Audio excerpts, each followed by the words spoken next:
Welcome to the Security Brief for Week 49. Before we dive in, make sure to subscribe and share this news.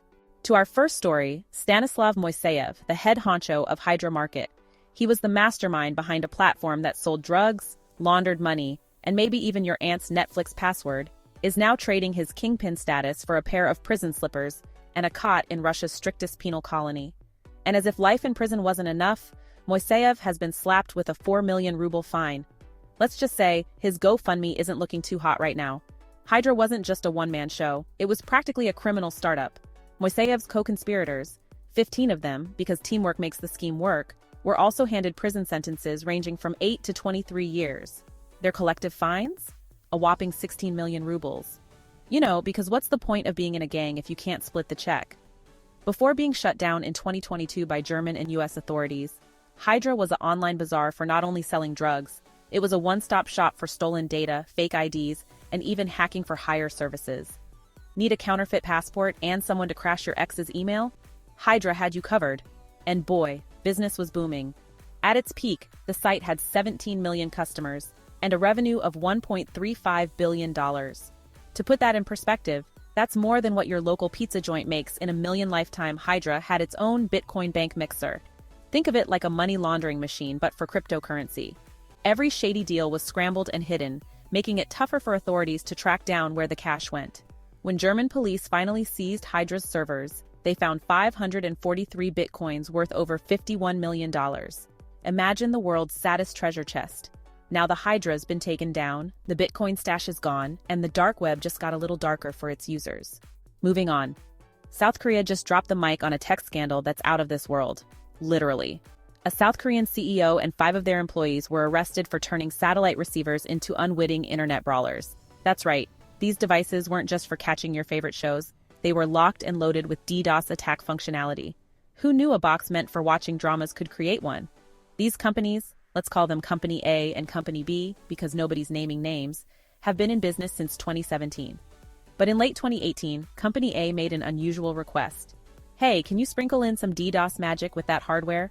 Company B was like, sure, why not? That seems totally fine and not a terrible idea. By the way, DDoS stands for Distributed Denial of Service, which is just a fancy way of saying, let's flood someone's system with so much internet traffic it collapses like a Jenga tower. Fast forward to 2019 and Company B started shipping out these souped-up satellite receivers. Over 5 years, they sold 240,000 units. Nearly 100,000 of them came preloaded with DDoS attack features, while the rest got a sneaky firmware update later on. To make matters worse, the unsuspecting users of these devices ended up helping launch the attacks. So how this plot got exposed? Enter Interpol, the international buzzkill for criminals. In July, they tipped off South Korean authorities saying, hey, there's some shady stuff happening with these receivers. Fast forward, the 6 individuals arrested now face charges under Korea's act. If your satellite box starts acting funny, don't just reboot it, call someone. Here's a pro tip, don't mix cybercrime with your product features. Moving on.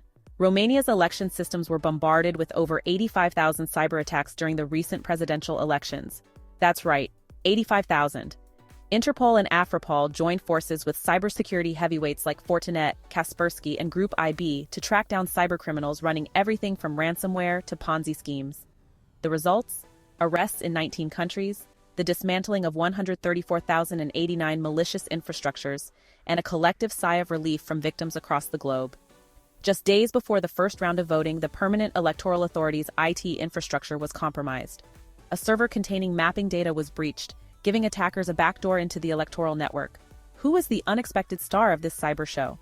None other than far-right pro-Russian candidate Kalin Georgescu. The United States chimed in, expressing concern over the reported Russian involvement. The State Department emphasized the importance of investigating these cyber shenanigans to ensure the integrity of Romania's electoral process. Moving on to our next story.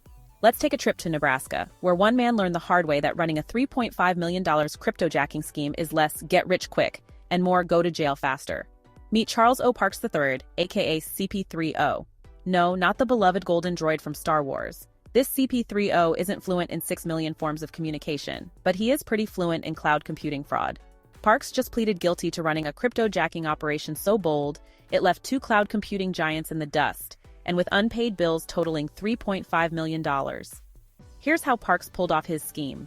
Between January and August 2021, He created multiple fake accounts using aliases and hilariously ironic names like Multimillionaire LLC. He convinced cloud providers to give him elevated levels of service, racking up immense computing power without paying a dime. But Parks didn't just use this power to binge-watch Netflix. Nope, he went all in on cryptocurrency mining. Using this stolen computing power, he mined tokens like Ether, Litecoin, and Monero. To avoid raising suspicions, Parks pulled off the ultimate tech hustle, deploying tens of thousands of mining instances and monitoring them. And what did Parks do with his hard-mined, ill-gotten gains? Oh, he lived it up. First-class flights, a luxury Mercedes-Benz, shiny new jewelry. He basically treated himself to a lifestyle fit for an Instagram influencer. But spoiler alert, it's hard to enjoy your bling when the feds are watching. The feds, they weren't impressed by Parks' actions. They uncovered his scheme, which involved laundering his crypto proceeds through exchanges, NFT marketplaces, and online payment platforms to cover his tracks. As of today, Parks faces up to 20 years in prison. That's a lot of time to think about his decisions. This guy scammed his way to a high score in fraud, but now he's losing the game. Moving on, Termite ransomware gang has taken responsibility for a major breach of Blue Yonder, a SaaS giant specializing in supply chain software. Blue Yonder, a company whose clients include everyone from Starbucks to 7-Eleven, just found itself at the center of a digital heist that would make Hollywood screenwriters blush. Blue Yonder is a big deal in the world of logistics and supply chains. With over 3,000 customers, their client list reads like a who's who of global business: Microsoft, DHL, Tesco, Procter & Gamble, and even Carlsberg. The attack, which occurred in November, caused significant service outages. Starbucks, for example, couldn't access its employee scheduling software for over 10,000 stores. Blue Yonder has since restored services for some of its affected clients and is working with cybersecurity experts to bring others back online. Termite claims to have stolen 680 GB of data from Blue Yonder, including database dumps, 200,000 documents, insurance files, and email lists, with over 16,000 entries. Termite is a rookie ransomware gang that only surfaced in October, but is already making waves in the cybercrime world. Like most ransomware groups, Termite is all about data theft, extortion, and encryption. Their ransom notes even come with a friendly reminder: how to restore your files.txt. If you're a supply chain giant, maybe double-check your cybersecurity defenses before your data ends up on a ransomware gang's leak site. Moving on, Jaques Hospital in Massachusetts confirmed that a ransomware attack by the Money Message Group on December 25, 2023, exposed sensitive data for over 310,000 patients. This included demographic information, medical records, social security numbers, and financial details. The attackers leaked the data after the hospital refused to meet ransom demands. The hospital, which serves a critical role in its community, took immediate action to contain the breach, but forensic investigations took months, concluding in November 2024. Affected individuals have been offered 2 years of identity protection and credit monitoring services. The incident highlights the increasing threat ransomware poses to healthcare institutions, where breaches can have severe impacts on patients and providers alike. To their credit, AJH has been upfront about the breach, sending notifications to affected individuals and offering identity protection and credit monitoring services for 2 years. So, who's behind this? Enter Money Message, a ransomware group known for encryption, extortion, and apparently ruining Christmas. They used their dark web platform to leak 100% of the stolen data after AJH refused to pay. Moving on, Stoli Group, the maker of the famous Stoli Vodka, has hit rock bottom in the US, filing for bankruptcy due to a mix of cyberattacks and geopolitical drama.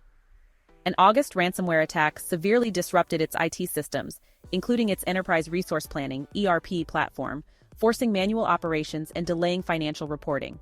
The attack compounded financial issues, leading lenders to declare the subsidiaries in default on $78 million in debt, with recovery not expected until early 2025. Adding to the turmoil, Russian authorities confiscated 2 of the company's last remaining distilleries in Russia, valued at $100 million in July 2024. This was tied to designating the company and its founder, Yuri Shefler, as extremists due to their support for Ukrainian refugees during the ongoing war in Ukraine. Stoli Group has also endured a decades-long legal battle with Russian state enterprise FKP Sojusplodimport over vodka trademark rights. Founder Yuri Shefler, who fled Russia in 2002 after facing politically motivated charges, now resides in Switzerland and the UK, having avoided extradition attempts. That's it for this week's news. Which story did you find most interesting, or any story that you wish was included? Make sure you comment under. Make sure to subscribe, and I see you soon.